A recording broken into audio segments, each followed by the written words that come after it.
Madilim ang kalangitan sa Nueva Ecija, at ang mga ulap ay nagbabanta na magdala ng matinding bagyong tropikal. Sa ilalim ng isang payat na puno ng mangga, nakatayo ang isang simpleng kubo na gawa sa kawayan sa gitna ng damuhan. Nagkalat sa paligid ang ilang kinakalawang na yero at sirang tabla. Walang mag-iisip na may nakatira sa lugar na ito. Ngunit dito mismo, huminto si Ricardo de la Cruz, isang kilalang bilyonaryo sa industriya ng real estate sa Manila, sa kanyang mamahaling sasakyan. Ang nakita niya ay halos sumira sa kanyang puso. Sa madilim na hapon, nakita niya ang isang pamilyar na figura na matagal na niyang sinubukang kalimutan, si Elena Santos, ang babaeng naging asawa niya, ay nakarete, halos hindi na humihinga sa isang luma at punit na banig sa loob ng kubo. Noong huling nagkita si Ricardo at Elena, bata pa sila. Isa siyang bagong graduate na mahirap na inhinyero sa konstruksyon, puno ng ambisyon. Isa siyang guro sa baryo ng San Isidro na may magandang ngiti at mapagbigay na puso. Nagmahalan sila noong mahirap pa sila, nanumpa sa ilalim ng isang puno, at nangako na magsasama habang buhay. Ngunit walang nakakaalam kung saan patungo ang buhay. Itinoon ni Ricardo ang kanyang pansin sa kanyang pangarap na yumaman sa Maynila, at iniwan ang kanyang tahanan. Lalo siyang hindi nakipag-ugnayan sa kanyang asawa, paglayo, at sinira ng bagong ambisyon ang kanilang pag-ibig. Sa huli, nagdesisyon silang maghiwalay at ipawalang bisa ang kanilang kasal ng tahimik, isang karaniwang pamamaraan sa Pilipinas noong panahong iyon. Iniwan niya ang lahat, naging isang matagumpay na negosyante, nagmamay-ari ng isang chain ng proyekto sa real estate at malalaking kumpanya ng konstruksyon, hindi lamang sa Metro Manila ngunit kumalat din sa iba pang mga lalawigan. Sa isang panayam sa isang magazine sa negosyo, sinabi niya, upang maging matagumpay, kailangan mong bitawan ang mga bagay na humahadlang sa iyo. At si Elena, ang masipag at simpleng asawa, na may tahimik na buhay sa kanilang bayang Sinilangan, ay naging isang hadlang. Tinanggap niya ang pagpapawalang bisa, hindi humingi ng paghahati ng ari-arian, at tahimik na nawala sa kanyang buhay. Umasenso ang buhay ni Ricardo na parang isang saranggola sa hangin, habang ang kanya, hindi niya alam kung paano siya nabubuhay. Pagkatapos, isang hindi pinirmahang liham ang dumating sa opisina ni Ricardo 3 araw na ang nakalipas. Isang linya ng sulat kamay ang nakasulat, malapit na siyang mamatay sa San Isidro. Kung mayroon ka pang konsensya, bumalik ka. Pagkatapos niyang basahin, hindi agad naunawaan ni Ricardo kung sino ang tinutukoy niya, ngunit tinulak siya ng ilang hindi mapakali na bumalik sa Nueva Ecija. Sa kabila ng pagiging abala sa libu-libong meeting at bagong proyekto, nagpasya siyang huminto, sumakay sa kanyang mamahaling SUV para maglakbay ng mahigit 100 kilometro upang maghanap ng mga pahiwatig. Sa huli, ipinahiwatig siya ng isang tindera sa palengke ng bayan, na isang lumang kaibigan ni Elena, sa kubo kung saan naninirahan si Elena. Malala ang sakit niya, wala siyang pera para pumunta sa ospital, malungkot niyang sinabi.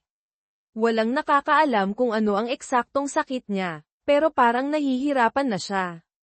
Nagulat siya at nagtaka kung bakit napunta siya sa sitwasyong ito.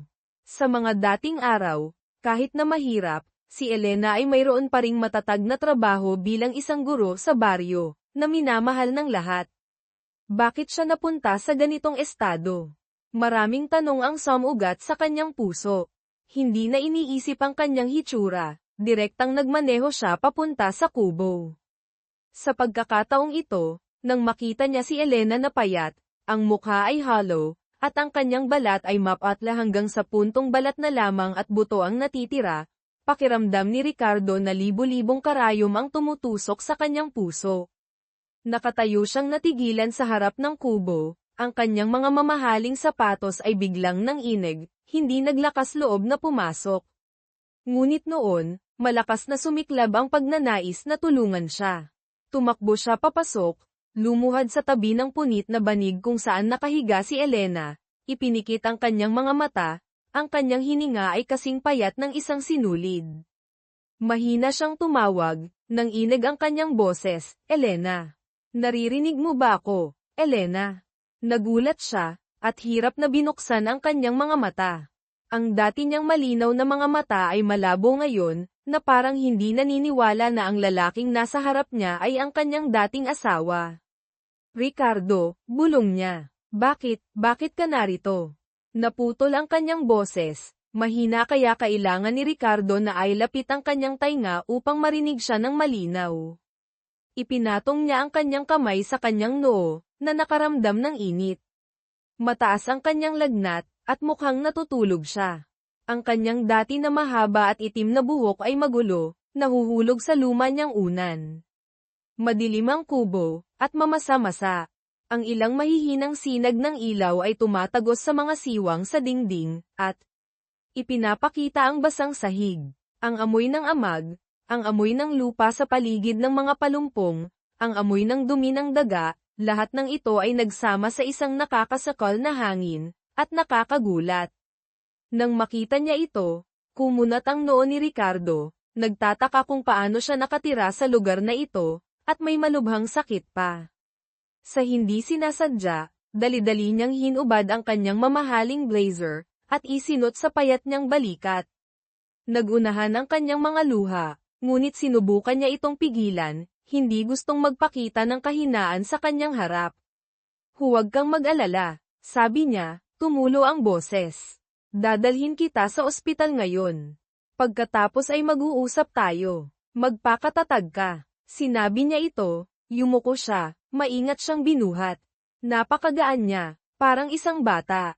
Sa sandaling iyon, naalala niya na noong bagong kasal sila, binuhat din niya siya sa kasuotang barot saya pagkatapos ng kanilang simpleng kasal sa simbahan. Noon, nakangiti siya ng maliwanag, at yamakap sa kanya, at buong pagmamalaki niyang ipinangako na gagawin niya siyang masaya habang buhay. Iyon, saan niya itinapon ang pangakong iyon upang ituloy ang tagumpay? Ang matinding pagsisisi ay halos nagpaiyak sa kanya. Maingat niya siyang binuhat sa sasakyan, at ipinahiga siya sa backseat, at mabilis na nagmaneho papunta sa pinakamalapit na ospital sa bayan, ang San Isidro General Hospital. Kulang ang mga kagamitan sa pampublikong ospital, at abala ang mga doktor at nurse. Ngunit nang makita nila na seryoso ang kondisyon ng pasyente, agad nilang tinanggap at sinuri siya. Balisa na tumayo si Ricardo sa labas ng emergency room, nag-aalala. Paminsan-minsan, tumitingin siya sa kanyang makintab na sapatos, at nakaramdam ng kapaitan. Gumawa siya ng milyon-milyong piso, at nagtayo ng isang malaking negosyo, ngunit pinabayaan niya ang kanyang dating asawa na mapunta sa isang sitwasyon ng kahirapan at sakit. Hindi sinasadya, naalala niya ang payo ng isang matandang pari na nakilala niya, anong punto ng maraming pera kung ang iyong puso ay walang laman at hindi mapalagay ang iyong konsensya. Bumulong siya, naitikom niya ang kanyang kamay, nagkamali ako, kailangan kong magbayad para dito. Sana mayroon pa siyang pagkakataon. Lumabas ang isang doktor, at tinanong siya kung miyembro siya ng pamilya. Balisa niyang kinumpirma na siya ang kanyang dating asawa, handang magbayad para sa lahat ng gastos sa pagpapagamot. Umiling ang doktor, at sinabing seryoso, mahina ang kanyang kondisyon, sir. Malala ang kanyang malnutrisyon, at may mga palatandaan ng malalang pneumonia. Kailangan siyang ilipat sa intensive care unit, ICU. Gagawin namin ang aming makakaya, ngunit hindi namin alam kung ano ang aming magagawa. Tumango siya, mabilis na tumitibok ang kanyang puso. Hindi pa siya natatakot ng ganito. Kahit na ang kanyang kumpanya ay nasa bingit ng pagkalugi, ilang taon na ang nakalipas dahil sa krisis sa ekonomiya, pinanatili pa rin niyang kalmado ang kanyang sarili para makayanan. Ngunit ngayon, nang makita niya ang huling bahagi ng buhay ni Elena, nakita niya ang kanyang sarili na maliit at walang kapangyarihan. Inilipat si Elena sa ICU, puno ng mga linya ng IV at oxygen tube. Humingi ng pahintulot si Ricardo sa doktor na bisitahin siya sandali. Mahimbing siyang natutulog, mukhang pagod na pagod pagkatapos ng kanyang paggamot. Hinawakan niya ang malamig niyang kamay, nanginginig, at bumulong, Elena. Iniwan kita ng maraming taon. Mangyaring huwag mo akong iwanan ngayon. Isang mainit na luha ang tumulo sa payat niyang kamay. Sa isang sandali, naramdaman niya na gumalaw ang kanyang daliri, at pagkatapos ay nakatulog muli. Nabulol siya, at ipinatong ang kanyang noo sa gilid ng kama, tahimik na umiyak, at nabasa ang pagitan ng kanyang mga daliri. Kinabukasan, sinabi ng doktor na tumutugon si Elena sa mga antibiotics, ngunit napakahina kaya kailangan niya ng espesyal na nutrisyon at kumpletong pahinga. Napaiyak si Ricardo sa kagalakan, halos lumuhad para pasalamatan ang doktor. Sa kanyang buong buhay, ang makapangyarihang taong ito, bihira siyang yumukod kan inuman, at alam lamang kung paano gumamit ng pera upang malutas ang mga problema. Ngunit ngayon, taimtim siyang nagpapasalamat sa mga taong sumusubok na iligtas ang buhay ng babaeng pinabayaan niya noon. Sa loob ng ilang araw, iniwan niya ang kanyang trabaho sa Maynila, at nasa ospital siya. Maingat niyang tinanong ang mga nurse tungkol sa kalagayan ni Elena, at inalagaan siya. Patuloy na tumatawag ang mga empleyado ng kumpanya, at tinitingnan siya tungkol sa meeting, ang pagbubukas ng bagong sangay sa Cebu, at ang mahalagang proyekto sa Hapon.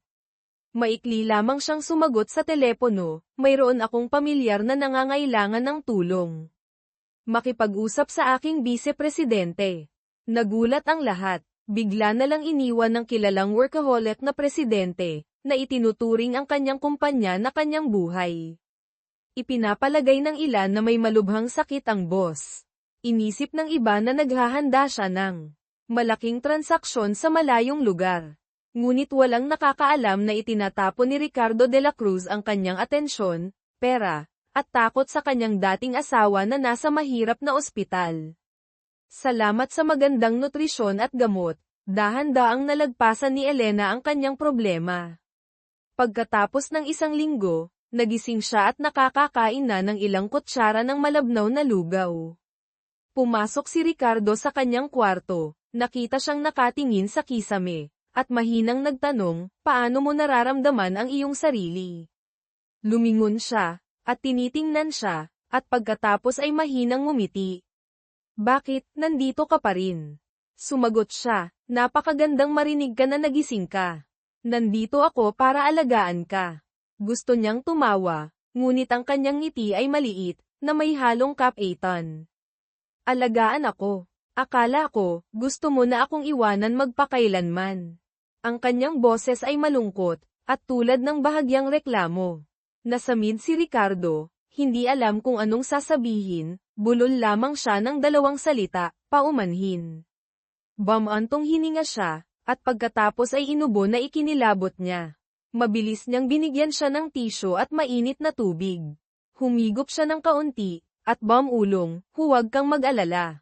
Nakaraan na tayo. Ngunit naitikom ni Ricardo ang kanyang mga labi, at ang kanyang mga mata ay puno ng determinasyon, hindi ko natatanggihan ang aking responsibilidad, Elena. Bigyan mo ako ng pagkakataon, mangyaring. Puno ng taimtim na pagsisisi ang kanyang mga mata, at hinawakan ang malamig niyang kamay. Lumuluha si Elena, ngunit wala na siyang sinabi. Tumalikod siya, ipinikit ang kanyang mga mata, at iniiwan ang luha sa kanyang unan.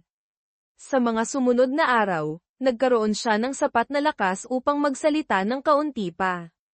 Ang kanilang mga unang pag-uusap ay puno pa rin ng kaba, sinusubukang iwasan ang pagbanggit sa mga pagkakamali sa nakaraan. Tumitigil lamang sa mga simpleng katanungan, mas maayos na ba ang pakiramdam mo, may kailangan ka ba, bibili ako ng manggang hinog. Gusto mo ang manggang Carabao, di ba?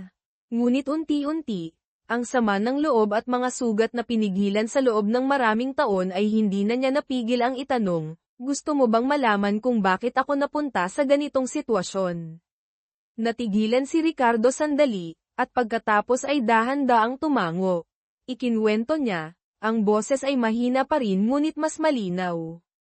Pagkatapos ng pagpapawalang bisa ng kasal, umalis siya sa San Isidro para maiwasan ang mga bulong-bulungan mula sa mga kapitbahay.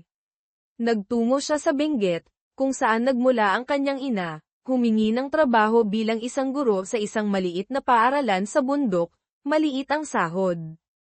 Pagkatapos ay nagkasakit ng malubha ang kanyang ina at namatay. Ang maliit na bahay na gawa sa kahoy ay kailangan ding ipagbili para bayaran ang mga utang. Walang natira sa kanya, nagsimula siyang mamuhay ng mag-isa, gumagawa ng mga kakaibang trabaho, mula sa pagtulong sa isang kainan hanggang sa paglalaba, upang makaraos sa buhay. Sa loob ng ilang oras, bumagsak ang kanyang kalusugan. Walang insurance, hindi naglakas loob na pumunta sa ospital dahil natatakot siyang magastos, patuloy siyang nagtiis ng tahimik, pinahihintulutan ang sakit na tumagal. Sa huli, alam ito ng isang lumang kaibigan sa San Isidro, maawang pinatira siya sa nasirang kubo, umaasa na makakapag-ipon siya ng pera para sa pagpapagamot. Ngunit lumala ang kanyang sakit, unti-unti siyang nawalan ng lakas, hindi nakapagtrabaho, wala ring pera para sa gamot. Akala ko, maaaring tahimik akong mamatay doon, bulong niya. Ngunit hindi ko akalain, na babalik ka.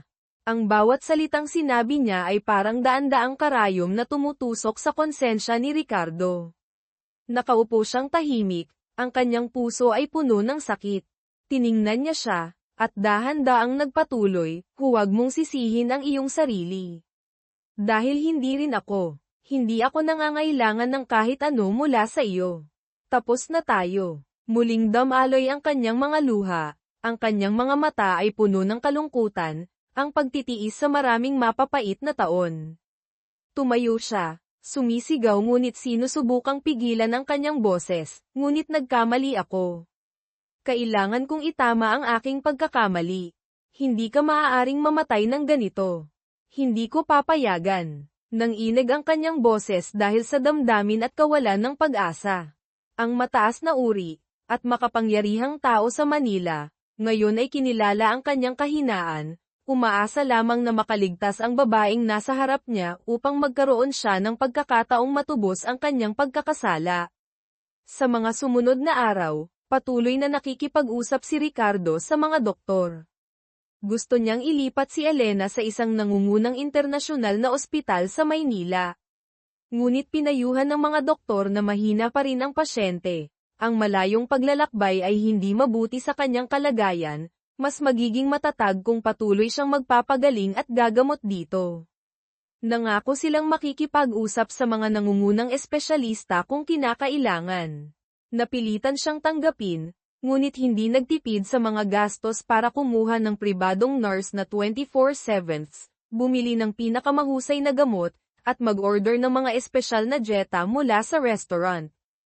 Ang kanyang mga empleyado ay kailangang magmaneho pabalik-balik mula sa Maynila patungo sa Nueva Ecija, na may dalang mga papeles at kontrata na naghihintay ng kanyang pirma.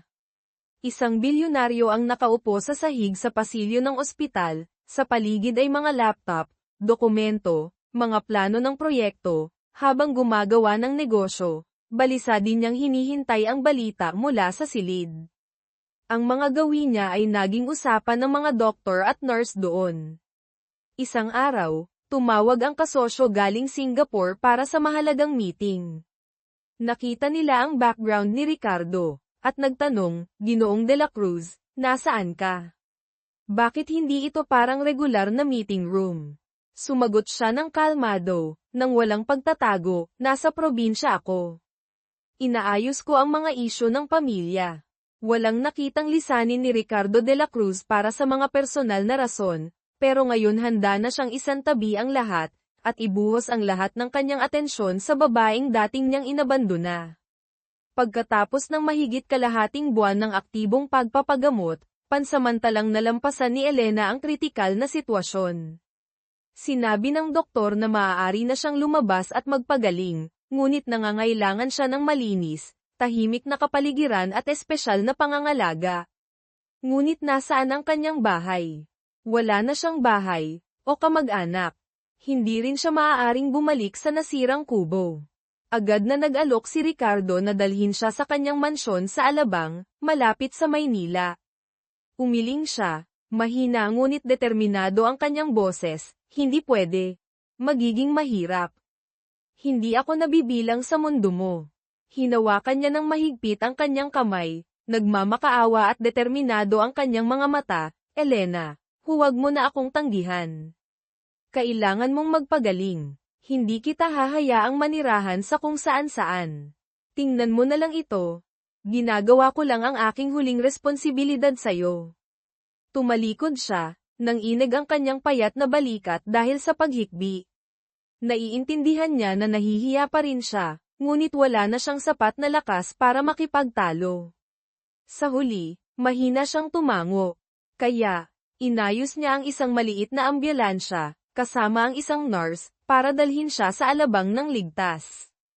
Ang maluho niyang mansyon sa mataas na uri ng alabang, ay mayroong isang malawak na hardin, isang pribadong pool, at napapalibutan ng mga puno. Ito ay ang kanyang bakasyunen, bihira siyang manatili dito ng matagal.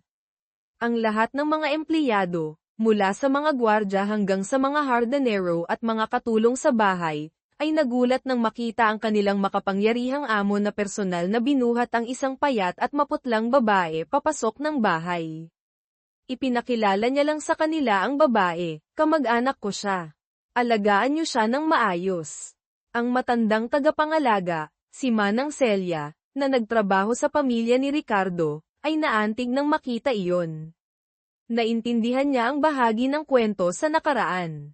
Naghanda siya ng pinakakomportableng silid-tulugan para kay Elena, at siya ang nagluto ng lugaw at sopas, gumawa ng paraan para gumaling siya. Sa simula, napahiya si Elena, patuloy na umiiwas sa lahat. Nadama niya na naliligaw siya. Tumingin sa kanyang luho ng bahay, naalala niya ang sarili, na tila isang pulubi. Kung dati siyang gustong magmay-ari ng Marangya, matagal na niyang ginawa iyon nang hiwalay sila ni Ricardo. Ngayon, nang magkita muli sila sa kakaibang sitwasyon na ito, parang siya ay isang mahirap, at mahina na nakadepende sa awa ng dati niyang asawa. Ang pakiramdam ng kahihiyan at pagkabigo na bumabagabag sa kanya, kaya ang kanyang isip ay palaging balisa. Naiintindihan ni Ricardo ang kanyang mga komplikadong damdamin. Sinubukan niya ang kanyang makakaya para maging komportable siya at respetuhin. Araw-araw, pagkatapos magtrabaho sa opisina, umuuwi siya ng maaga. Siya ang nagtitimpla ng gatas, nagdadala ng lugaw, at nagpapaalala sa kanya na uminom ng gamot sa tamang oras. Nakaupo siya sa tabi ng kama, tahimik na nakikipagkwentuhan sa kanya, ikinukwento ang tungkol sa kanyang mga biyahe, umaasa na mabawasan ang kanyang kalungkutan. Minsan, tiningnan niya siya na may malungkot na mata, at nagtanong, bakit mo ginagawa ang lahat ng ito? Wala na akong halaga sa'yo. Natigilan siya sandali, at pagkatapos ay dahan-daang sumagot, dahil may utang pa rin ako sa'yo, Elena. Utang ko sa'yo ang isang taos-pusong paumanhin, nagkulang ako sa'yo. At ikaw ang tumulong sa akin. Wala akong trabaho noon pero naniwala ka pa rin sa akin. Kung hindi dahil sa sakripisyo mo at tiwala sa akin, wala ako kung nasaan ako ngayon. Nanlaki ang kanyang mga mata sa gulat. Noong nagdesisyon siyang maghiwalay, hindi niya sinabi ang mga salitang ito. Lumunok siya, nahihirapang tanggapin, na humaling na ako sa katanyagan at pera. Akala ko na ikaw, kasama ang iyong simpleng buhay, ay humahad lang sa aking progreso. Noong pinirmahan ko ang divorce paper, sinabi ko sa aking sarili na tama ang desisyon ko para sa mas magandang buhay. Hindi ko lang akalain na masasaktan kita ng ganito. Sinariwa ang nakaraan, nanginginig ang kanyang boses, nakayuko ang kanyang mga mata, hindi naglakas loob na tingnan siya. Napaluha si Elena. Tama na. Huwag mo nang sabihin pa. Hindi pa tapos, pagputol niya, bahagyang nagalit ang kanyang boses. Dahil muntik ka nang mamatay sa loob ng kubo. Hindi ko matatanggap na iyon ang huling yugto sa kwento natin. Ipinikit niya ang kanyang mga mata, hindi tumatalo, ngunit nagtuloy-tuloy ang kanyang luha sa kanyang pisngi. Sa labas, ang hapon ay unti-unting nawawala, ang dilim ay bumagsak, na parang isang tahimik na tanong, ibinilanggo silang dalawa sa mundo ng kanilang mga alaala. Lumipas ang oras. Salamat sa pangangalaga ni Ricardo at Manang Celia, kasama ang tamang nutrisyon at gamot, malaki ang iginanda ni Elena. Nagsimula siyang makalakad ng bahagya sa kwarto, at minsan bumaba sa hardin para magpahangin. Kumakain siya ng malambot na kanin at iba pang masustansyang pagkain. Gayunpaman, hindi pa rin matatag ang kanyang kalagayan. Madalas siyang nakaupo ng maraming oras sa kanyang balkonahe sa kwarto. Ang kanyang mga mata ay nakatingin sa malayo, kung saan ang mga bukirin at mga puno ng niyog ay parang malabo. Kahit abala, palaging sinusubukan ni Ricardo na gumugol ng oras sa kanyang tabi sa tuwing maaari. Kumuha siya ng pisikal na terapistang pupunta sa bahay para tulungan siya na bumawi. Nag-imbita siya ng pribadong doktor na regular na magpa-check up. Minsan sa katapusan ng linggo, dahan-dahan niya siyang aakayin sa maliit na lawa, at ikukwento ang kanilang masayang alaala noon, mga bagay na tahimik niyang iniingatan sa kanyang puso. Gusto niyang makinig, at gusto niyang tumakas sa nakaraan. Mayroon pa rin siyang sakit. Naiintindihan niya na tanging katapatan at pasensya ang makakapagpawi ng kanyang sugat, at hindi ang paghingi ng tawad. Isang gabi, nang umalis si Ricardo para pumunta sa Davao, nagkaroon ng matinding ubo si Elena. Napahawak siya sa kama para huminga. Narinig iyon ni Manang Celia at agad siyang nilapitan. Hirap na nakaupo si Elena sa kama. Nakaramdam ng takot, gaano na lang ako katagal mabubuhay. Alam ni Manang Celia kung ano ang kanyang nararamdaman, at nagdahan-dahan, bata ka pa. Maging positibo ka. Gusto ka ng bantay na bayaran ang lahat. Maniwala ka sa kanya. Lumuluha si Elena, umiling, natatakot ako, hindi ko na kayaang mapabayaan muli. Hinawakan ni Manang Celia ang kamay ni Elena, nagsisisi na siya. Nasaksihan ko siya. Hindi kanya nakakalimutan. Kaya magbigay ka ng daan para sa kanya, bigyan mo siya ng pagkakataon para muling magsimula.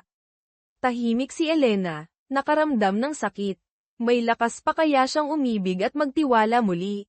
Makalipas ang 2 araw, bumalik na si Ricardo galing sa kanyang paglalakbay. Papasok siya sa gate nang marinig ni Manang Celia ang nangyari kay Elena. Agad siyang pumunta kay Elena at niyakap siya, andito na ako. Kamusta ka? Okay ka lang ba? Tiningnan siya ni Elena at sumagot, okay lang ako. Hindi pa rin mapakali si Ricardo, marahan siyang hinimas sa likod, ang kanyang mga mata ay kumikislap sa pagkabahala na hindi na itago, bukas dadalhin kita sa ospital para magpa-check up ulit. Hindi ko gustong magpabeya kahit konti. Tumingin siya ng malalim sa kanyang mga mata, biglang naalala ang mga sinabi ni Manang Celia noong nakaraang gabi. Sa isang sandali, mahina niyang tanong, kailangan mo pa ba ako? Natigilan si Ricardo, at agad na hinawakan ang kanyang mga kamay, may paniniwala at katapatan sa kanyang boses, kailangan kita, Elena. Kailangan kita higit sa lahat ng mayroon ako. Mula sa sandaling dinala kita mula sa loob ng kubo, nangako ako sa aking sarili na hinding-hindi na kita hahayaang mawala muli. Napahagulgol siya. Umiiyak na parang hindi na niya nagawa pa dati. Binuhat niya siya sa kanyang mga bisig at nagpadala ng katahimikan sa buong silid, kung saan maririnig niya ang kanyang mga sinabi, natatakot ako. Natatakot akong baguhin mo ang isip mo at iwanan mo ako. Wala na akong tiwala sa mga pangako. Hinawakan niya siya ng mahigpit, upang ipaalam sa kanya ang pagsisi. Pinigilan niya ang kanyang sarili na magpadala ng pag-asang nagmumula sa mahina niyang puso para sa kanila.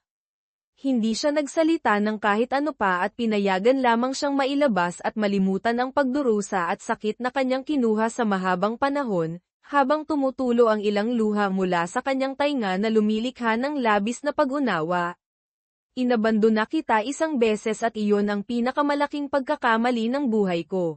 Sinabi niya at natanggal niya ang kanyang sarili sa kanyang mahigpit na paghawak, binitawan ang lahat ng kanyang kailangan upang maabot siya at maniwala na sa ilalim ng lahat ng iyon, siya pa rin at magpakailanman ang isa na nais niya para sa kanyang sarili. Kinabukasan, ipinadala nila siya sa isang mataas na kalidad na internasyonal na ospital sa Maynila para sa mga kumpletong pagsusuri. Kinumpirma ng mga doktor na nagkaroon siya ng matinding kaso ng pneumonia at nakaranas ng mga taon ng gutom. Nagbabala rin sila na ang kanyang baga ay nasira at nangangailangan ng mas maraming gamot, nutrisyon, at respiratory therapy. Kinumpirma nila rin na ang mas matagal na panahon ng malnutrisyon ay nagdulot ng problema sa iba pang mga lugar at nangangailangan ng pangmatagalang pag-aalaga. Lalo na nakadetermina si Ricardo na gawin ang lahat upang matugunan ang kanyang mga pangangailangan pagkatapos marinig ang diagnosis. Gusto niya siyang dalhin sa Singapore o Amerika para sa ilan sa mga pinaka-advanced na therapy. Magalang na tumanggi si Elena. Sinabi niya na kailangan niya lang ng tahimik at mapayapang buhay. Sinabi niya na hindi niya kailangan na patuloy na lumayo sa mga lugar at gusto niya lamang manatili kung nasaan siya. Tinanggap ni Ricardo ang mga desisyon niya, ngunit hindi nakipaglaban sa kanyang mga pagsisikap na ibigay sa kanya ang pinakamahusay na pangangalaga na inaalok. Nakakuha siya ng mga pinakamahusay na doktor upang magbigay ng konsulta at isagawa ang mga pagbisita sa bahay upang makita niya. Ang pangangalaga ni Elena ay may malaking epekto sa kanya at ang kanyang kalusugan. Madalas silang magkasamang umupo sa veranda at pagmasdan ang paglubog ng araw at mag-usap. Ibinahagi niya sa kanya ang tungkol sa kanyang mapanglo na buhay, mula sa malamig na gabi kung saan wala siyang lugar na matulog hanggang sa mga araw na naghugas siya ng pinggan hanggang sa masugatan ang kanyang mga kamay hanggang sa pagtuturo sa mga bata para mabuhay. Makinig siya sa kanya. Nadama ni Ricardo ang malaking kalungkutan at nagpapasalamat na makilala ang isang hindi kapani-paniwalang babae. Tinanong niya sa kanya, may pagsisisi ka ba na pinakasalan ako? Hinawakan niya siya sa mukha at nagbigay ng isang magandang sagot. Napakarami akong pagsisisihan. Nabigo akong makaramdam ng saya at kapayapaan. Sinabi niya rin, alam ko na hindi ko nabuhay ang buhay na gusto ko. Hindi na mapigil ni Elena ang kanyang sarili, nasira rin ako dahil hindi kita kayang panatilihing tapat sa akin. Ipinakita mo sa akin na nararapat kang mas mahusay, ngunit hindi kita kayang bigyan. Dinampian ni Ricardo ang kanyang balikat at sinabing, pareho tayong nagkamali. Umupo sila sa katahimikan at inalala ang kanilang matitigas na buhay. Sa kabilang ibayo, ibinuhos ng kalangitan ang sarili sa araw. Sa paglipas ng panahon, naging napakalapit sila sa isa't isa. Para silang mga kaibigan. Hindi siya naglakas loob na tawagin siyang asawa pa at hindi rin siya nilit niya. Ngunit sila ay isa. Sa sandali, sinamahan sila ng kanilang mga kaibigan. Mula nang magkita ulit sila, nagbago ang isip ni Elena at nadama niyang nabubuhay siya. Nakinig siya sa kanyang paboritong musika at binasa niya. Isang araw, bumalik si Ricardo sa tahanan dahil inatasan siya na lumayo at samantalahin ng kanyang kaibigan. Hiniling ni Elena sa kanyang tagamaneho na dalhin siya sa kanyang paboritong merkado upang makakuha ng mga sariwang gulay at iba pang materyales upang magluto ng sopas. Kapag tapos na siya, nagalit si Ricardo dahil sa kanyang desisyon. Bakit hindi mo ako sinabihan kung saan ka pupunta? Kung gayon, ito ay kasing simple ng magiging masaya ako sa isang masarap na tinulang manok para sa iyo. Ikaw ay gumagawa ng mas maraming hindi pagkakaunawaan kaysa sa mayroon talaga, tugon niya. Nang inihain niya ang mangkok ng mainit na sabaw, amoy na amoy ang luya at tanglad, tumingala si Ricardo sa usok na umaalimbukay mula rito at agad na alala ang mga simpleng ngunit mainit na hapunan nila noon sa maliit nilang bahay na yari sa kahoy. Hindi niya napigil ang maluha. Habang kumakain, paulit-ulit niyang pinuri ang lasa ng sabaw, hindi siya tumigil sa kakasabi ng, ang sarap. Siya naman ay mahiyain lang nang umiti, namumula ang pisngi, at naramdaman niyang muling uminit ang kanyang puso. Ngunit ang buhay ay hindi palaging matahimik. Isang hapon, muling dumaan ang unos. May mga tsismoso-tsismosang reporter ang nakahulaan ang balita. Ang negosyanteng si Ricardo de la Cruz ay umano'y nag-uwi ng misteryosang babae sa kanyang mansyon sa Alabang. Nagsimula silang umikot-ikot sa paligid ng mansyon, pilit kumuha ng mga litrato ng palihim, umaasang makakuha ng mainit na balita. Agad na kumalat ang impormasyon sa social media at ilang tabloid. Lumitaw ang mga mapanirang haka-haka, may nagsasabing siya ay, kabit, na binabahay ng mayaman, may mas malala pa na tinawag siyang gold digger, na sinamantala ang kahinaan ni Ricardo para makuha ang kanyang yaman. Nang mabasa ni Elena ang mga ito, labis siyang nasaktan at natakot. Muli siyang nagkulong sa silid, hindi naglalabas ng bahay, takot sa mapanghusgang tingin ng iba. Galit na galit si Ricardo. Agad niyang inatasan ang mga gwardiya na higpitan ang seguridad at hadlangan ang mga reporter. Pero hindi pa rin tumigil ang mga ito sa pagmamatsyag at paniniktik. Pilit siyang pinapalakas ang loob ni Elena, huwag mo silang pansinin. Ako ang bahala sa lahat. Tumingin siya kay Ricardo, may lungkot sa tinig, sinasabi nilang isa akong manloloko. Na sinasamantala ko ang kabutihan mo. Hindi ko ginasto ito. Dahil sa akin, nababahiran ang pangalan mo. Mahigpit siyang hinawakan ni Ricardo, mariing nagsalita, hindi ko hahayaang sirain kanila. Ipapakilala kita sa lahat, at ginawa nga niya. Sa tulong ng kanyang abogado, naglabas si Ricardo ng maikling pahayag sa ilang respetadong pahayagan, na nagsasaad na ang babaeng nasa kanyang tahanan ay ang dati niyang asawa. Dahil ito ay may malubhang sakit at walang matuluyan, inuwi niya ito upang alagaan, bilang pagtupad sa kanilang naging pagsasama. Ngunit lalong nag-usisa ang media. Sinimulan nilang kalkalin ang dahilan ng kanilang paghihiwalay noon, at kung bakit muling nagkabalikan. Lalong nabigitan si Elena sa mga tanong na bumubukas muli sa mga sugat ng nakaraan.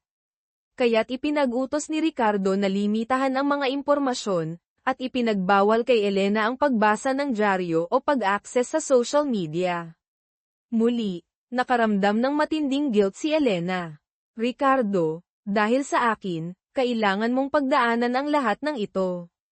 Ngunit ngumiti lamang siya at niyakap siya ng mahigpit, ang mahalaga, ligtas at masaya ka. Walang halaga ang lahat ng ito kung kapalit ay makasama kita. May utang pa ako sa'yo, Elena. Eksaktong sa mga sandaling iyon, tumawag ang CEO ng kumpanya. May emergency. May problema sa malaking proyekto sa Cebu, banta ng legal na kaso at posibilidad ng pagkalugi kung hindi agad masolusyonan. Nag-alinlangan si Ricardo. Tiningnan niya ang maputlang mukha ni Elena, halatang nag-aalala. Ngunit siya na mismo ang nagsalita, Ricardo, importante ang trabaho mo. Ayos na ako. Huwag kang mag-alala sa akin. Nag-aalinlangan pa rin siya, naaalala ang matinding ubo ni Elena ilang araw na ang nakaraan. Ngunit pinilit ni Elena na ngumiti, hindi ako kasing hina ng akala mo. Nandito si Manang Celia, ang nurse, at ang doktor. Kumpleto tayo sa alalay. Kaya mo na yan. Sa wakas ay pumayag si Ricardo, ngunit bago umalis, inulit-ulit niya ang mga bilin sa mga kasambahay, gwardya, at personal na doktor. Tumawag pa siya ng ilang beses bago sumakay sa eroplano. Elena ay pabirong sumagot, parang ang drama mo, para kang aalis ng 1 taon. Napabuntong hininga si Ricardo, takot lang ako, Elena. 1 beses ka lang nawala sa akin, at ayaw ko na itong maulit pa. Namula ang mukha niya sa sinabi nito. Inihatid niya ito hanggang sa gate, at habang papalayong ang sasakyan, may kakaibang init ang sumilay sa kanyang dibdib, isang uri ng pagmamahal na matagal na niyang inakalang wala na. Nagpunta si Ricardo sa Cebu ng 5 araw para sa isang business trip. Kailangan niyang ayusin ang gulo ng proyekto at dumalo sa pulong ng board of directors upang patahimikin ang mga shareholders. Sa panahong ito, hindi naglakas loob si Elena na tumawag ng madalas upang hindi siya maabala. Paminsan-minsan lang siya magpadala ng maikling mensahe para ipaalam na maayos pa rin siya, kumakain ng tama, at nasa mabuting kalagayan. Laging mabilis ang sagot ni Ricardo, kahit simpleng mensahe lang gaya ng, ingat ka palagi. Uuwi agad ako, pero sapat na iyon upang mapawi ang lungkot at magpainit sa puso ni Elena. Tuwing gabi, habang mag-isa siya sa malawak na silid, hindi niya maiwasang maalala si Ricardo. Napapangiti siya sa sarili, sino ang mag-aakalang pagkatapos ng maraming taon ng lamig at distansya, ngayon ay para na silang bagong magkasintahan, medyo awkward pa at mahiyain. Hindi niya may kakaila na ang damdamin niya para kay Ricardo ay nananatiling malalim. Marahil, talagang bahagi na sila ng isa't isa, ang mga pagsubok lang sa buhay ang pansamantalang naghihiwalay sa kanila. Biyernes ng umaga, nag-text si Ricardo na pauwi na siya ng Manila mamayang hapon. Kinakabahan si Elena habang binabasa ang mensahe. Bumaba siya sa hardin at siya na mismo ang pumitas ng ilang sariwang rosas, inilagay sa isang magandang kristal na florera, at inilagay sa maliit na mesa sa sala. Nakita ito ni Manang Celia at ngumiti ng may pilyang biro, handa na si Ma'am para salubungin si Sir sa hapunan. Ano? Ngumiti lang si Elena, medyo nahihiya, at hindi sumagot. Ngunit hanggang gabi, hindi pa rin dumarating si Ricardo. Bumuhos ang malakas na ulan, may kasamang kulog at kidlat. Balisa si Elena, hindi mapakali habang nakatingin sa labas ng bintana. Tinawagan niya si Ricardo ng ilang beses ngunit hindi ito sumagot. Halos hating gabi na nang dumating ito sa bahay, basang-basa, sobrang pagod, parang galing sa laban sa bagyo. Dali-daling lumabas si Elena sa gate para salubungin siya at iniabot agad ang tuwalya. Bakit ka nabasa ng ganyan? May nangyari ba? Umiling si Ricardo ng malungkot. Nasuran ako ng sasakyan sa daan, at naubos ang baterya ng cellphone ko. Matagal akong naghintay ng taxi sa ulan. Nag-aalala si Elena at agad na sinabi, maligo ka agad nang. Mainit, baka magkasakit ka. Kita sa mukha ni Ricardo ang pagkapagod at panghihina. Tumango lang ito at tahimik na umakyat. Pagkaraan ng ilang sandali, bumaba si Ricardo matapos maligo at magbihis. Napansin niya ang florera ng mga rosas sa mesa, at biglang lamambat ang kanyang tingin. Tumingin siya kay Elena at tinanong, ikaw ba ang naglagay ng bulaklak na yan para sa pagdating ko? Medyo nahiya si Elena pero tumango. Napalapit si Ricardo, niyakap siya ng mahigpit, at mahina ngunit puno ng damdamin ang boses, salamat. Salamat sa paghihintay. Niyakap siya ni Elena pabalik. Amoy pa rin niya ang halimuyak ng ulan sa kanyang damit, at napagtanto niyang mas matindi pala ang pagnanais niyang makauwi ito kaysa sa inakala. Mahinang sabi niya, pagod ka na, magpahinga ka na.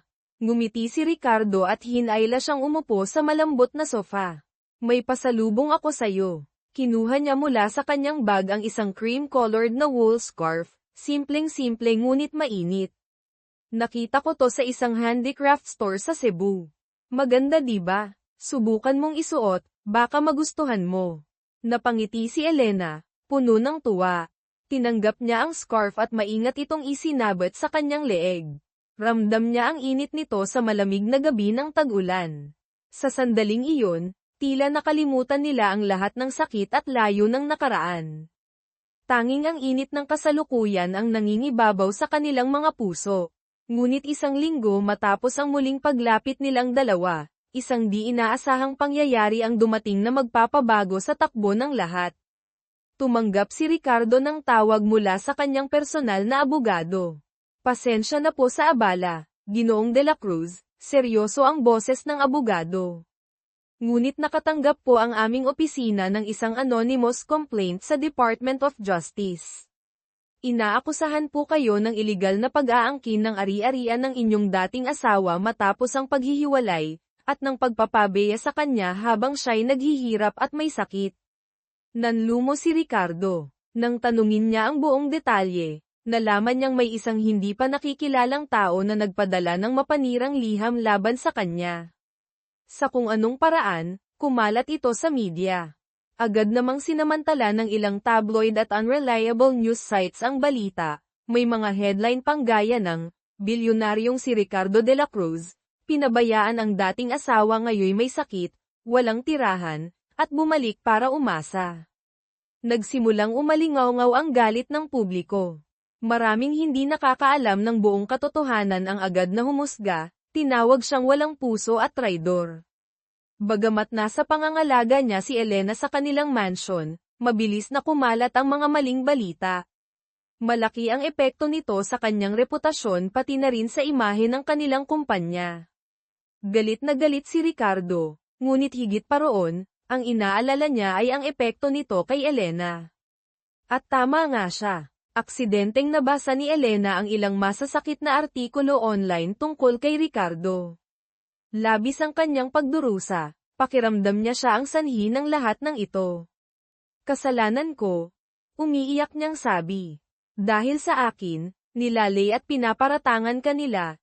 Hinawakan ni Ricardo ang kanyang kamay, pinakalma siya. Wala yun, Elena. Huwag mong alalahanin. Ilalabas ko ang totoo. Noon, ikaw ang kusang lumayo. Hindi kita pinilit. Lahat ng ari-arian ay gusto kong ibahagi, pero ikaw mismo ang tumanggi.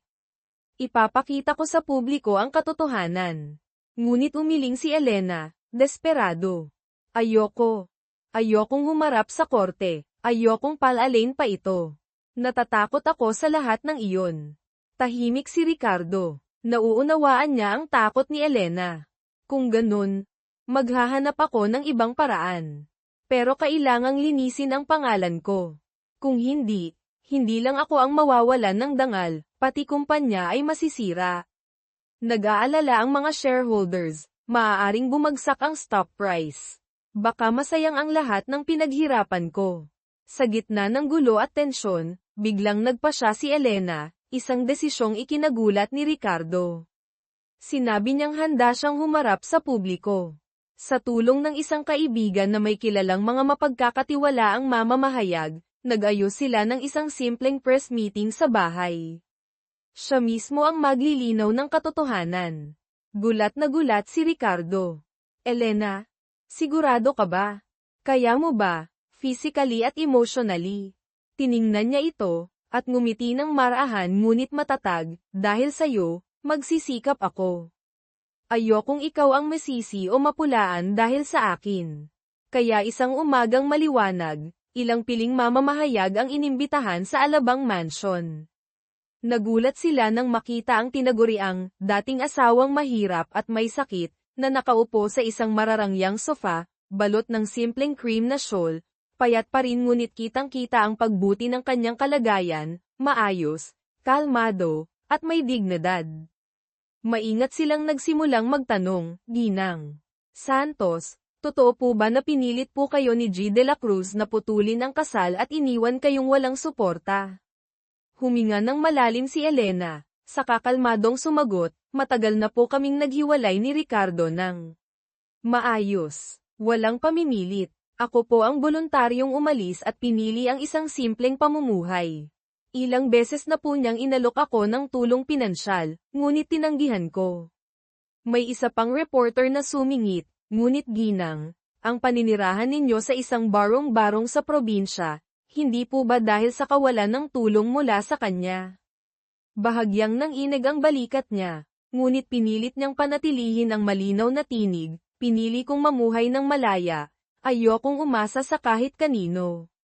Ang hirap na dinanas ko ay hindi kasalanan ni Ricardo. Marami lang po akong pinagdaan ng pagsubok at nagkasakit. At nang malaman niyang ako ay nasa panganib, siya mismo ang bumalik para ako'y hanapin at iligtas. Pagkatapos ay umubo siya ng ilang beses. Agad siyang ainalalayan ni Ricardo, iniabot ang basong may maligamgam na tubig. Uminom siya ng kaunti, saka tumingin sa kanya, at ngumiti ng may lamang at tiwala.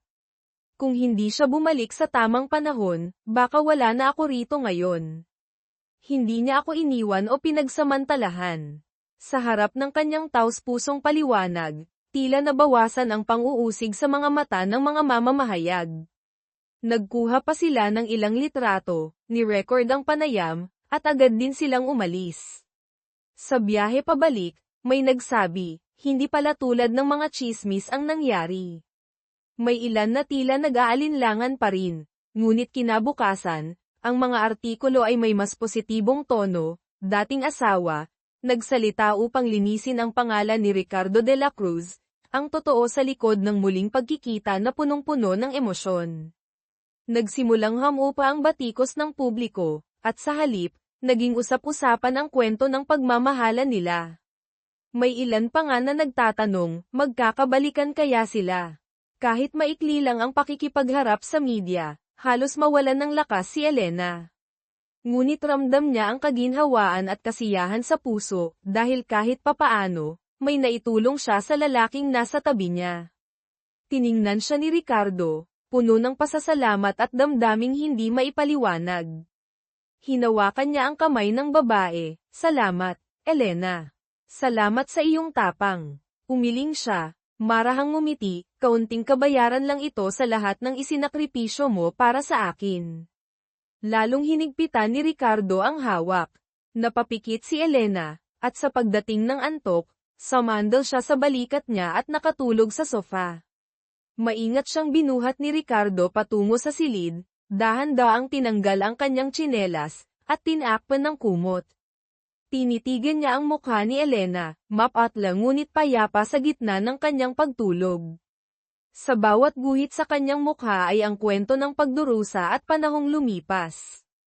Isang babaeng mabuti at mapagkalinga, karapat-dapat sa isang masayang buhay. Bakit ganoon kalupit ang mundo sa kanya?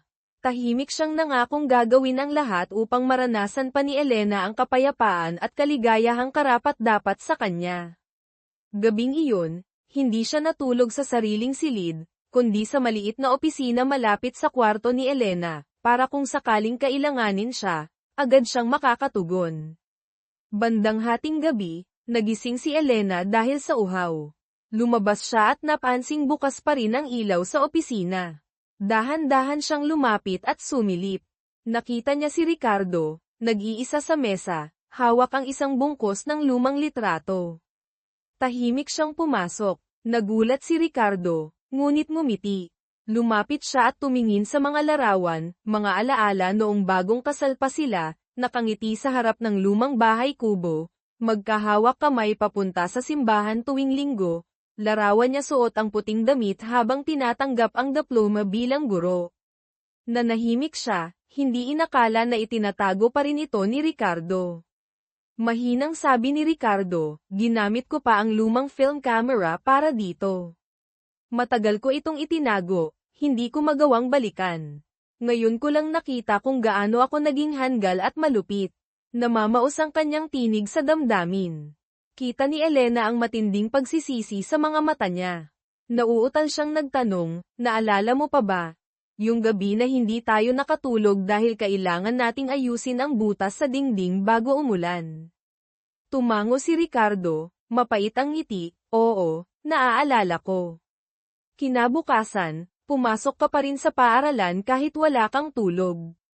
Pero ngumiti ka pa rin para hindi ako mag-alala habang nagtatrabaho ako sa malayong construction site. Napangiti si Elena, noon, ayoko lang dagdagan pa ang iniisip mo.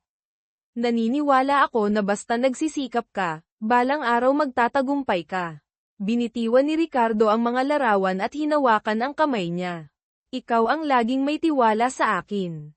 Pero ako ang nagduda sa pagmamahal at sakripisyo mo. Ngayon, ang tanging hiling ko ay bigyan mo pa ako ng isang pagkakataon, upang itama ang lahat. Napabuntong hininga si Elena at dahan-daang sumandal sa balikat niya. Sa katahimikan ng gabi, sa gitna ng mga alaala, muli silang nagsama, dalawang pusong sugatan, naghahanap ng kaginhawaan sa isa't isa. Matapos ang insidente sa media, buong tapang nang ipinahayag ni Ricardo ang pagkalinga niya kay Elena. Hindi na siya nagtago. Minsan ay isinama niya si Elena sa pamimili ng damit at gamit, ngunit paulit-ulit siyang tumanggi sa mamahaling bagay, pumili lamang ng simpleng damit. Hindi ako sanay sa mamahaling kasuutan, at ayokong magpakitang gilas, aniya. Sumang-ayon si Ricardo, ngunit palihim na inutusan si Manang Celia na ihanda ang masustansyang pagkain at imported na prutas para sa kanya. Ngumiti lang si Manang, mukhang wala na kayong ibang inaalala kundi si Ma'am Elena. Ngumiti lang si Ricardo at hindi na pinansin ang tukso. Sa business circle niya, may mga natuwa para sa kanya, habang ang ilan ay nagulat, bakit daw siya bumalik sa dating asawang mahirap at may sakit. May mga nanguuyam pa, ang daming batang maganda sa paligid ni De La Cruz, bakit siya bumalik sa matandang may sakit. Ngunit mariin niyang tinugon, huwag ninyong ikumpara siya kan inuman. Siya ang taong may utang ako ng buong buhay ko. Napatahimik ang mga iyon, alam nilang seryoso siya. Lumipas ang ilang buwan, at bumuti ng husto ang kalusugan ni Elena. Nakakalakad na siya ng matagal sa hardin, naging mas rosas ang pisngi, at nadagdagan ang timbang. Isang araw, nagtanong siya kung pwede siyang magturo part-time sa community center malapit sa kanila. Nag-aalalang tanong ni Ricardo, sigurado ka? Talagang okay na ang katawan mo? Tinitigan siya ni Elena. Mariing sagot, sigurado ako. Gusto kong magtrabaho, kahit kaunti lang ang kita. Ayokong umasa sa'yo habang buhay. Nakita niya ang determinasyon sa mga mata nito, at ang kagalakan na muling makapagturo. Kaya gamit ang kaunting koneksyon, tinulungan niya itong makapasok bilang guro sa isang community center para sa mga batang mahihirap. Buong puso itong tinanggap ni Elena, dahil sa puso niya, ang pagtuturo ay isang misyon, hindi lang trabaho.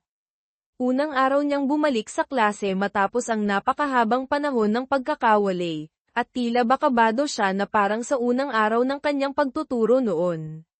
Habang pinagmamasdan ang mga inosenteng mata ng mga bata, at pinakikinggan ang kanilang masiglang tawanan at kwentuhan, pakiramdam niya ay muling nabuhay ang kanyang puso, tila muling nadiligan, muling sumigla. Pagkatapos ng klase, kahit may kaunting pagod, napuno naman ang puso niya ng tuwa at kasiyahan. Pakiramdam niya ay muli siyang naging kapaki-pakinabang, muli siyang nagkaroon ng lakas para magsikap. Naghihintay na si Hwang Nam sa may gate ng sentro para ihatid siya pauwi. Nang makita niya ang maliwanag ng ngiti sa mukha nito, hindi maipaliwanag ang tuwang nadama ng lalaki. Lumapit siya sa kanya, namumula ang pisngi sa tuwa. Ngayong nakabalik na akong magturo, parang nabuhay ulit ako, mahal. Hinaplos ni Hwang Nam ang ulo niya ng banayad at bulong, ang makita kang masaya, iyan lang ang pinakahiling ko. Mula noon, 3 beses sa isang linggo siyang nagtuturo ng regular. Sa natitirang araw, siya'y nagpapahinga, umiinom ng gamot, at nagpapalakas sa bahay. Si Hwang Nam ay nagtalaga ng sariling tsuper para ihatid sundo siya araw-araw. Noong una ay nahihiya siya, ngunit kalaunan ay tinanggap din ang kagandahang loob nito, dahil hindi pa sapat ang kanyang kalusugan upang magmaneho o makipagsiksikan sa jeepney. Mabilis siyang minahal ng mga bata sa sentro, si Ma'am Elena na mabait at mapagmalasakit. Sa bawat klase, ayaw na siyang paalisin ng mga bata, pilit siyang pinapakwento ng mga alamat, at gustong turuan sila ng masasayang kantang pambata. May ilang guro sa sentro ang nakapansin sa mamahaling sasakyang sumusundo sa kanya at nag-umpisang magbulungan, mukhang mayamang-mayaman ang asawa niya, ano? Ngumiti lamang siya sa narinig, hindi nagpaliwanag, pero hindi rin nagyabang. Tahimik na lumipas ang mga araw, hanggang isang araw, isang batang mahirap sa klase ang nagkasakit ng matindi. Wala silang perang pampagamot. Nang malaman niya ang sitwasyon, tahimik niyang inilabas ang kaunting sahod niya at ibinigay ito sa ina ng bata. Para kay Ricardo, ang halagang iyon ay maliit. Ngunit para sa kanya, isang part-time na guro, iyon ay halos kalahati ng buwan niyang kita. Pag-uwi, napansin ni Hwang Nam na tahimik siya at tinanong ito. Sa huli, ikinuwento rin niya ang nangyari. Napangiti si Hwang Nam, ngunit may halong pag-aalala, bakit hindi mo sinabi sa akin? Sana ako na lang ang tumulong. Hindi mo kailangang ibigay ang lahat ng ipon mo. Ngumiti siya ng mahina, at sa mga mata niya'y nagniningning pa rin ang kabutihan. Gusto ko akong mismo ang tumulong sa bata, mula sa sarili kong pagsisikap. Alam ko kung gaano kahirap ang pakiramdam na may sakit pero walang makakatulong. Napatahimik si Hwang Nam. Lalong tumindi ang paghanga niya sa pusong mapagmalasakit at matatag ng babaeng kanyang minamahal. Sa isipan niya, hindi siya nagbago. Siya pa rin ang babaeng may gintong puso, inuuna ang iba bago ang sarili. Kahit siya man ay nasaktan na noon. Malapit na ang Chinese New Year, hindi man ito opisyal na pista sa Pilipinas, ngunit ipinagdiriwang pa rin ng mga Tsino at ilan. Nais ni Elena na bumalik sa Benguet upang mag-alay ng insenso sa libingan ng kanyang yumaong ina. Agad na alok ni Haangnam, sasama ako sa iyo. Nag-aatubili siya, ngunit sa huli pumayag din. Magkasama silang bumalik sa hilagang kabundukan. Ang dating munting bahay kahoy ng kanyang ina ay matagal nang naibenta, at ngayon ay naging makulay na hardin ng bagong may-ari. Naiwan na lamang ang isang payak na libingan, natatakpan ng mga damo sa likod ng isang maliit na templo sa gilid ng burol. Lumuhad siya sa tabi ng libingan, maingat na nilinis ang damo at nag-alay ng insenso. Namumugto ang mata. Tahimik si Haangnam habang inilalapag ang dala niyang puting bulaklak na chrysanthemo, at iginagalang na yumuko. Ikinwento niya sa kanyang ina ang mga nangyayari sa kanyang buhay, na siya'y nabubuhay na muli, na ang lalaking dating lumisan ay nagbabalik upang alagaan siya. Umiihip ang malamig na hangin ng kabundukan, tila pinapawi ang dalamhati ng anak na babae, o marahil ay sumasaway sa lalaking tahimik na nakatayo sa tabi. Tahimik siyang ipinatong ang kamay sa balikat niya, isang di nabigkas na aliw at huling paumanhin para sa yumaong ina, na minsan ding nagmahal sa kanya na parang sariling anak. Bago sila umalis, mahina ang kanyang tinig, kung nabubuhay pa si mama, sigurong matutuwa siya na nakikita kang inaalagaan ako ngayon. Tumingin siya sa kanya, puno ng panghihinayang at pagsisisi. Oo. Malaki ang kasalanan ko sa inyo, sa inyong dalawa. Umiling siya, at marahang inilagay ang payat niyang daliri sa labi nito, parang sinasabing huwag na siyang magsalita pa. Ngunit tuluyang bumagsak ang luha sa kanyang mga pisngi. Tahimik silang bumalik sa Maynila, bitbit ang magkahalong alaala ng sakit at saya, ngunit may init na muli nilang natagpuan. Pagbalik nila, tila mas lalong nangayayat si Elena, marahil dala ng emosyon. Pinilit siya ni Haangnam na magpahinga muna ng ilang araw, at sumunod naman siya. Sa bahay lang siya, nagbabasa, umiinom ng bitamina at nagpapalakas. Isang gabi, habang nanonood sila ng TV sa sala, bigla siyang hinawakan ni Haangnam sa kamay, mababa ang tinig, "May ka ba, Elena? Naisip mo na ba? Kung mapapatawad mo na ako ng buo, upang magpakasal tayong muli." Nagulat siya, napapikit sandali. Alam niyang darating ang tanong na ito, pero hindi pa siya handang harapin ito noon. Tumahimik siya, mabilis ang tibok ng puso, bago siya mahinang nagsalita, "Mahal, natatakot ako. Takot na baka magbago ka ulit. Takot na baka masaktan na naman ako." Tumingin siya sa kanyang mga mata, taos puso at malambing, "Hindi ko maipapangakong habang buhay o walang hanggan, dahil wala namang nakakaalam ng hinaharap.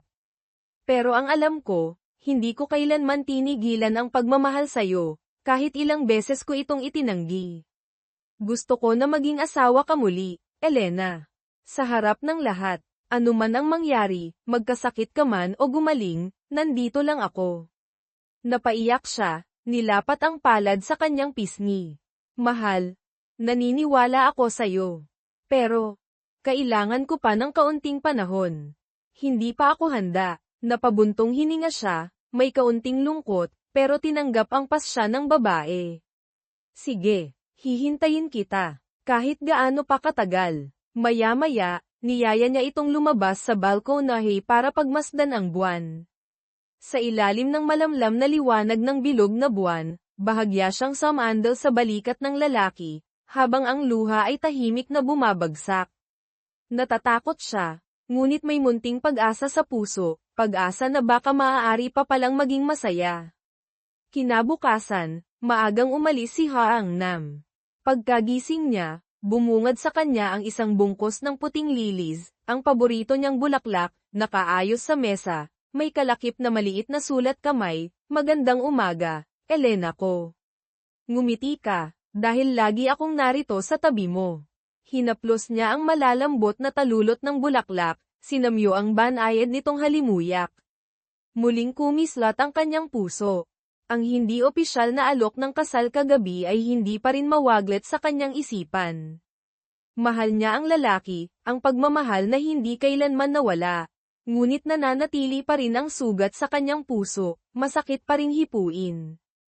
Hindi niya alam kung sapat na ang panahon at katapatan nito upang maibsan ang takot sa kanyang dibdib at makapagsimula muli. Napansin ni Manang Celia ang malalim na iniisip niya.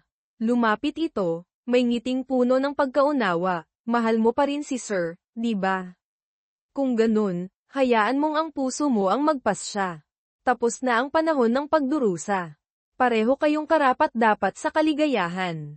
Napaisip siya sa sinabi ni Manang Celia. Maikli at walang katiyakan ang buhay. Minsan na siyang nawala sa hangganan ng kamatayan. Ngayon, nabigyan siya ng isa pang pagkakataon na mabuhay, at narito ang lalaking minamahal niya, handang alagaan siya. Kung patuloy siyang magtatago sa takot, baka sa huli pagsisihan niya ito. Napamaang si Ricardo, hindi agad makapagsalita. Muntik na niyang mabitawan ang manibela sa labis na tuwa. Agad siyang huminto sa gilid ng kalsada, niyakap si Elena ng mahigpit, tinig na nanginginig, salamat. Elena, salamat, wala na akong ibang mahihiling pa. Umiyak si Elena sa kanyang bisig, luha ng kasiyahan at kalayaan. Tunay ngang may kababalaghan ang buhay, dahil minsan, binabalik nito ang mga taong akala natin ay nawala na magpakailanman. Ilang araw matapos iyon, magkasama silang pumunta sa City Hall upang magparehistro muli ng kanilang kasal. Napatingin ang empleyado sa civil registry sa kanilang record, nakita nitong dating kanselado ang kanilang kasal at ngayoy nagbabalikan, kaya't hindi nito naiwasang mapangiti, may halong pagkausisa. Ngunit buong pusong binati sila nito ng maligayang pagbati. Hawak-hawak ang bagong marriage certificate, nanginginig pa rin ang kamay ni Elena. Maingat niyang hinawakan ang kamay nito, ngumiting puno ng kaligayahan, ngayon, opisyal na tayong mag-asawa muli. Tahimik na tumango si Elena, may bahid ng luha sa mga mata, naalala ang araw ilang taon na ang nakalipas sa parehong lugar na ito, kung kailan magkasama rin silang lumagda sa papeles ng annulment. Ngayon, muli silang magkasamang lumagda, ngunit para naman sa isang panibagong simula. Tunay ngang mahiwaga at hindi mahulaan ang ikot ng buhay. Sa pag-uwi nila, mabagal lamang ang takbo ng sasakyan, at hindi niya binitiwan ang kamay ng asawa. Nakasandal ang ulo ni Elena sa kanyang balikat, tahimik lamang, nakapikit, ninanamnam ang kapayapaan at init ng damdaming bumabalot sa kanila. Okay ka lang ba? Mahinang tanong niya. Tumango siya at bumulong, masaya ako. Sobra, mahal. Wala pang kalahating taon ang nakalilipas, halos wala ng buhay si Elena sa isang malamig at madilim na barong-barong, naghihintay na lamang ng wakas. Sino ang mag-aakalang darating ang araw na ito, na siya'y muling mabubuhay, gagaling mula sa karamdaman, at higit sa lahat, makakabalik sa piling ng lalaking matagal na niyang minamahal. Tunay na kung sino ang may mabuting puso, siya'y hindi pababayaan ng langit. Binigyan siya ng isa pang pagkakataon upang mabuhay, at binigyan din ito ng pagkakataong may tama ang mga pagkukulang ng nakaraan. Nagpasya silang huwag nang magdaos ng engranding kasal. Sa halip, isang simpleng salo-salo lamang ang inihanda sa Alabang Villa. Piling mga kaibigan ang inimbitahan, at syempre, hindi pwedeng mawala si Manang Celia at ang mga kasambahay na buong puso siyang inalagaan. Walang engranding palabas, walang magarbong dekorasyon, tanging matatamis na kakanin, kaunting wine, mga sariwang bulaklak, at taos-pusong pagbati ang naging handog ng araw na iyon. Hindi napigilan ni Manang Celia ang pagluha nang makita ang bride at groom na magkahawak kamay, kapwa masaya at puno ng pag-asa. Palakpakan ang mga bisita bilang pagbati sa bagong yugto ng kanilang buhay.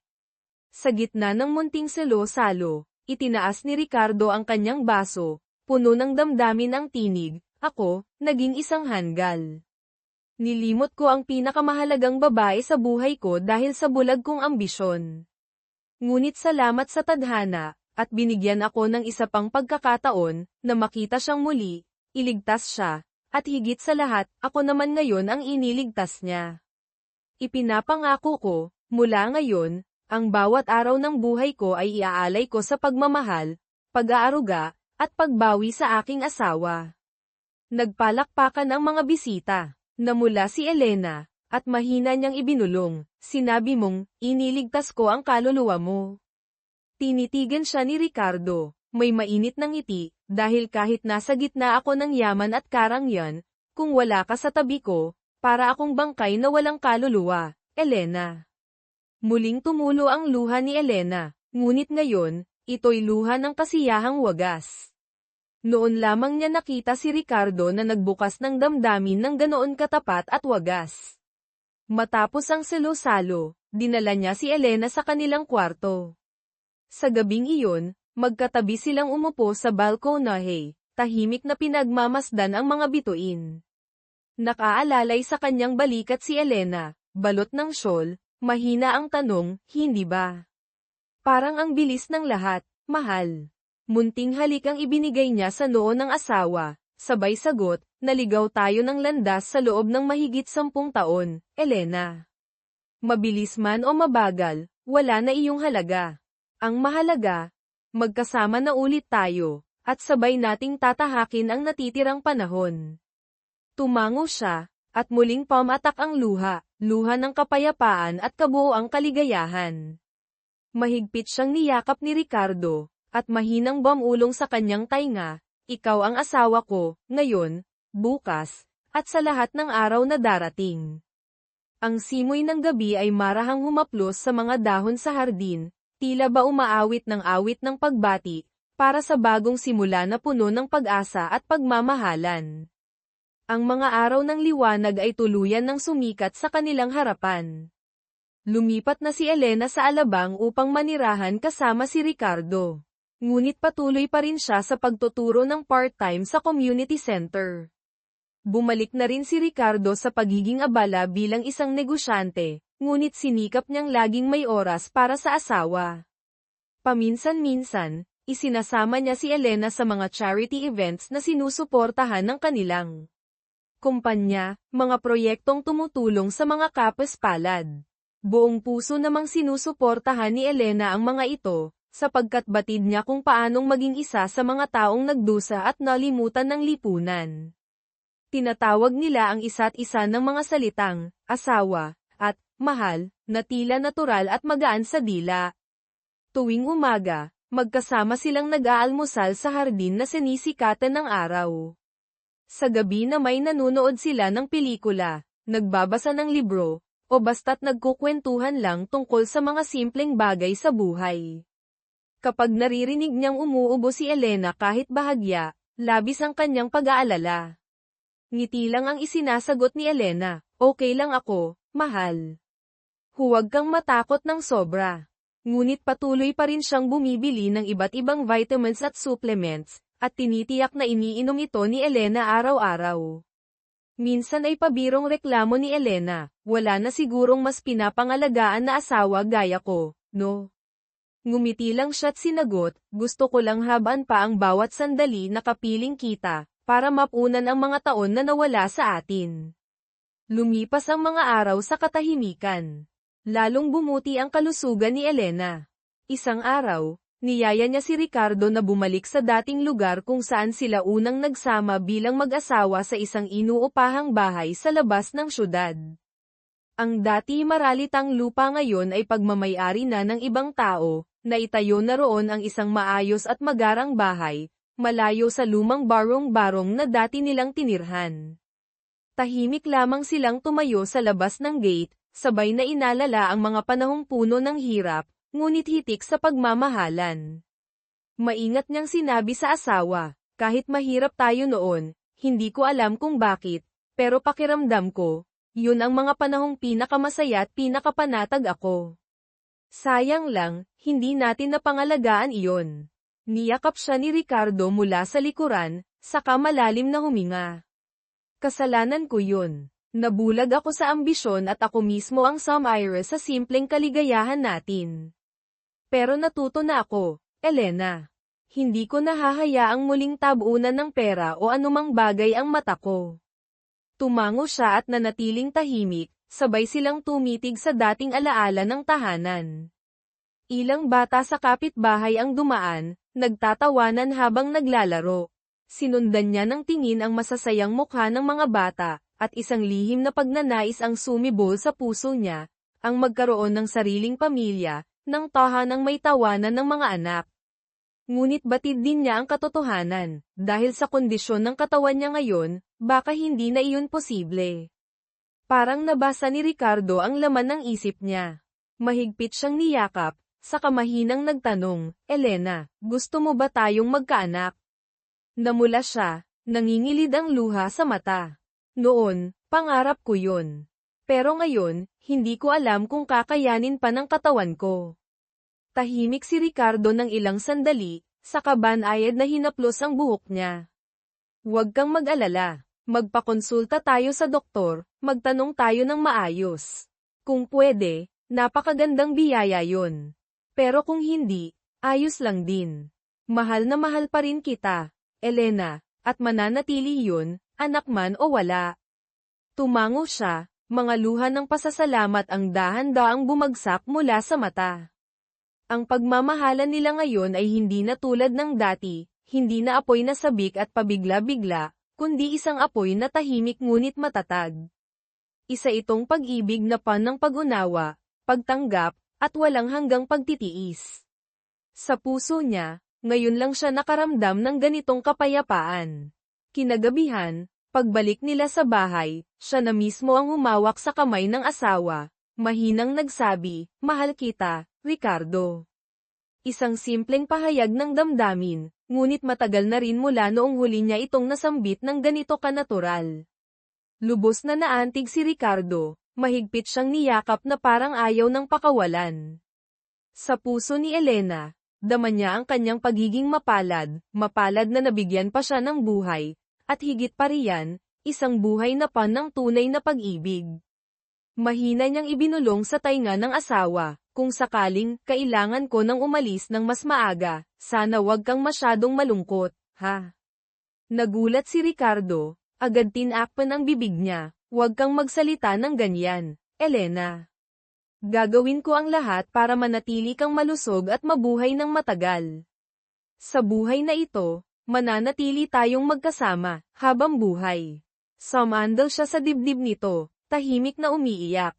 Hindi siya sigurado sa kung ano ang darating sa hinaharap, ngunit batid niyang sapat na ang kasalukuyan ito para siya'y tawaging tunay na masaya.